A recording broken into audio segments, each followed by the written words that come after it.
Bonsoir à toutes et tous. Je suis encore un peu juste au niveau timing, mais je dois dire que cette semaine, c'est quasiment un miracle que je sois parvenu à publier cette vidéo.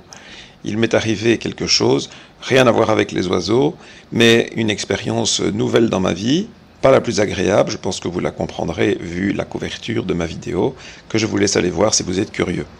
La semaine passée, nous sommes restés sur l'identification de 12 espèces que nous avons étudiées en 3 leçons, et nous avons divisé ces 12 espèces en 2 catégories, les petites boules, ou mi-insectivores, et les insectivores au sens propre du terme.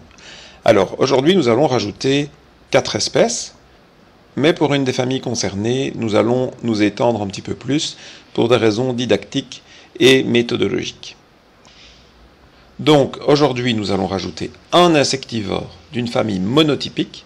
Donc, on n'a pas besoin de faire l'étape via les genres. On ne doit pas spécialement dire famille des roitelets, puis roitelet huppé ou roitelet triple bandeau, ou famille des accenteurs, etc. C'est le troglodyte mignon. C'est la famille des troglodytes, le genre troglodyte, si vous voulez, et puis troglodyte mignon. Et tout ça est redondant, puisqu'il n'y en a qu'un seul dans la famille, c'est le troglodyte mignon. Il y en a un seul en Europe. En réalité, c'est une famille américaine, et au Mexique où je suis, il y a des dizaines d'espèces de troglodytes.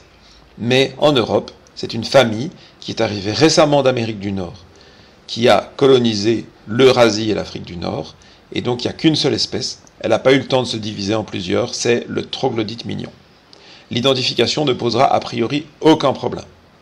Mais pour faire un thème particulier de la journée, je vous invite à noter les ailes très courtes.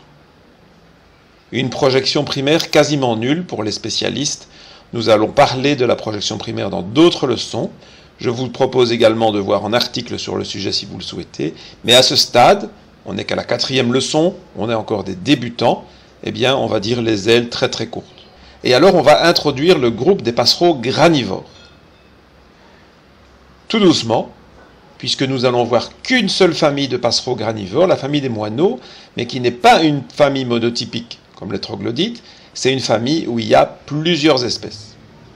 Je dis moineaux par facilité, il s'agit donc de la famille des passeridés pour les experts, et ils ne s'appellent pas tous moineaux dans la famille. Mais peu importe les noms français. On fait simple, on dit les moineaux. La liste complète est de 6 espèces pour la France, tout comme il y a 3 accenteurs. Pourtant, on n'en a étudié que 2, parce qu'il y en a un qui est très rare. C'est d'ailleurs marqué ici dans la liste issue de Wikipédia. L'accenteur à gorge noire, on ne le prend pas en considération, parce que c'est un oiseau trop rare en France. Alors, où mettre la limite? Quand on fait une formation grand public, on ne va pas mettre tous les oiseaux, même les rares. Donc ici, on va réfléchir un petit peu à la manière dont on sélectionne les espèces pour la formation, ce qui vous permettra de comprendre un petit peu notre méthodologie et de voir quels sont les aspects didactiques importants. Par exemple, dans la famille des moineaux, il y a la nivrole alpine, qui est illustrée ici à droite.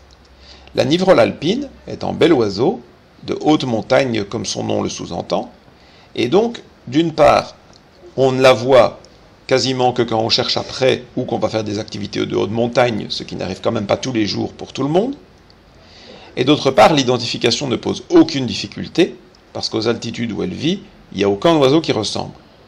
Donc on ne va pas alourdir notre formation en l'incluant dans les exercices. Et puis, il y a un autre problème. Il y a le moineau cisalpin. Le moineau cisalpin est un moineau qui vit essentiellement en Italie. D'ailleurs, son nom français est parfois aussi moineau italien. Alors, pourquoi est-ce qu'on le met de côté, celui-là? Eh bien, parce qu'il est extrêmement compliqué. D'abord, il est quasiment impossible à identifier lorsqu'il s'agit des femelles. Et les mâles, ça dépend, mais le mâle s'hybride avec le moineau domestique et avec le moineau espagnol. Et donc, il a longtemps été considéré comme une sous-espèce du moineau domestique ou du moineau espagnol. Il y a beaucoup d'individus qu'on ne peut pas identifier, parce qu'ils sont un peu les deux. Quand je dis les deux, c'est cisalpin et domestique, ou cisalpin et espagnol. Alors vous allez me dire, mais pourquoi c'est une espèce différente? Eh bien, parce que si c'était la même espèce que le domestique et la même espèce que l'espagnol, ça voudrait dire que l'espagnol et le domestique sont la même espèce. Or, dans 99% des zones où les deux existent, l'hybridation est rare, et on peut les observer comme espèces bien distinctes. Ça fait partie des limites de nos classifications. Je ne vais donc pas alourdir une formation d'identification des oiseaux de France pour débutants avec ce thème très complexe qui mériterait une vidéo d'une demi-heure ou plus, rien que pour le décrire. Donc, nous n'allons pas identifier le moineau cisalpin. Sachez qu'en France, concrètement, c'est le moineau commun qui est en Corse, et on le voit dans les Alpes, mais beaucoup d'oiseaux qu'on voit dans les Alpes sont en fait des hybrides moineaux domestiques, moineaux cisalpins. Voilà, donc je n'en dirai pas plus, il n'y aura pas de moineau cisalpin aux exercices, pas plus que de nivroles alpines. Alors le moineau espagnol, il est plutôt rare en France, on le voit en Corse, où il s'hybride d'ailleurs avec le moineau cisalpin, donc encore une fois, je ne vais pas alourdir la formation. Par contre, il existe une fiche sur le moineau espagnol sur mon site internet, et je vous en prie, allez la lire si vous voulez connaître mieux cette espèce. Et donc, dans nos exercices, nous considérons 3 moineaux, le moineau domestique, le moineau friquet et le moineau soulcy. Le moineau domestique et le moineau friquet sont assez faciles, mais surtout, il y a une page comparative. C'est un petit peu, je dirais, la mère des pages comparatives, puisque c'est la première que j'ai faite, et c'est l'index des pages comparatives qu'il y a sur mon site internet. Je mets le lien dans la description de la vidéo, et sur la leçon évidemment. D'ailleurs, l'image ici d'aperçu, vous voyez, moineau domestique, moineau friquet et accenteur mouchet que nous avons vu à la leçon précédente. Donc vous avez l'index avec toutes les pages comparatives, vous voyez, il y a déjà une belle liste. J'espère que vous en profiterez au maximum. Et voici donc l'image qui permet de comparer les mâles des moineaux domestiques ici, avec la tête bicolore, et le mâle du moineau friquet, avec la tête toute brune. C'est assez facile. Alors chez le moineau friquet, il n'y a pas de différence entre le mâle et la femelle. Par contre, chez le moineau domestique, la femelle est tout à fait différente, mais elle n'a pas la bavette noire. Donc jusque-là, c'est facile.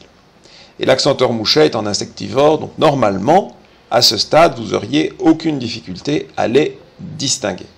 Je ne vais pas insister sur ces moineaux domestiques et friqués ici, mais évidemment, ils seront aux exercices. Vous pourrez vous référer à la page comparative si vous avez des doutes. Par contre, je vais vous parler du moineau soulcy. Cela me permet d'introduire un critère dont j'ai déjà très rapidement parlé avec le troglodyte. Le moineau soulcy ressemble un petit peu à une femelle de moineau domestique. Et les critères que vous trouverez dans la littérature, je vous mets ici des photos trouvées sur Google pour vous montrer les variations, eh bien, ce sont des critères qui sont vrais, mais qui sont variables. Par exemple, on vous dit qu'il y a une tache jaune sur la poitrine. C'est vrai, mais ça se voit rarement. Vous voyez ici où je mets ma souris, ça se voit, mais là ça ne se voit pas, là ça ne se voit pas, là ça ne se voit pas. Donc si vous voyez la tache jaune, c'est ok, c'est en moineau soulcy, mais si vous ne la voyez pas, ça ne veut rien dire. Pareil pour le bout de la queue. C'est assez unique chez les passereaux européens, le bout de la queue est blanc. Et donc quand il ouvre la queue comme ça fait des points blancs. C'est assez joli à l'envol. Mais on ne voit pas toujours le bout de la queue d'un oiseau. On pourrait continuer comme ça toutes sortes de critères. Par exemple, quelque chose que n'a pas le moineau domestique plumage femelle, et même l'espagnol, c'est les flancs complètement striés. Donc si vous voyez les flancs complètement striés, c'est un moineau soulcy.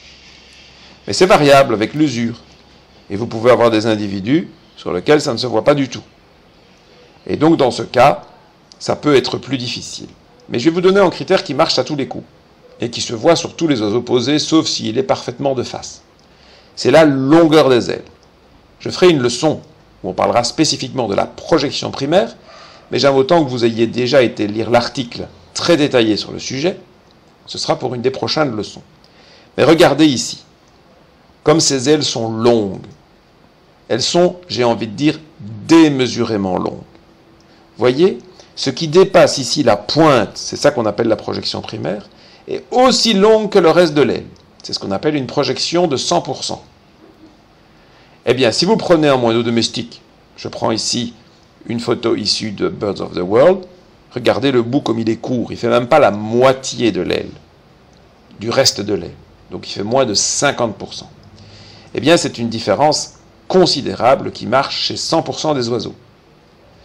Donc, pour l'instant, on ne va pas parler plus de la projection primaire, mais on y reviendra parce que, comme pour les barres à l'air, ça fait partie des 4-5 critères les plus importants pour l'identification des oiseaux de façon générale. Barre à l'air, projection primaire. C'est deux critères fondamentaux que nous avons introduits lors de cette formation. Et bien voilà, il ne vous reste plus qu'à cliquer sur la page des exercices et répondre aux quelques questions que vous devriez pouvoir faire facilement, comme pour les leçons précédentes. Vous allez voir, les leçons paraissent chaque fois faciles, parce que c'est bien organisé au niveau de la didactique, mais vous allez progresser désormais très rapidement. Notamment aujourd'hui, parce que vous avez appris à regarder le bout de l'aile de l'oiseau, qui est un critère vraiment essentiel. Je vous remercie pour votre attention, et je vous dis à bientôt.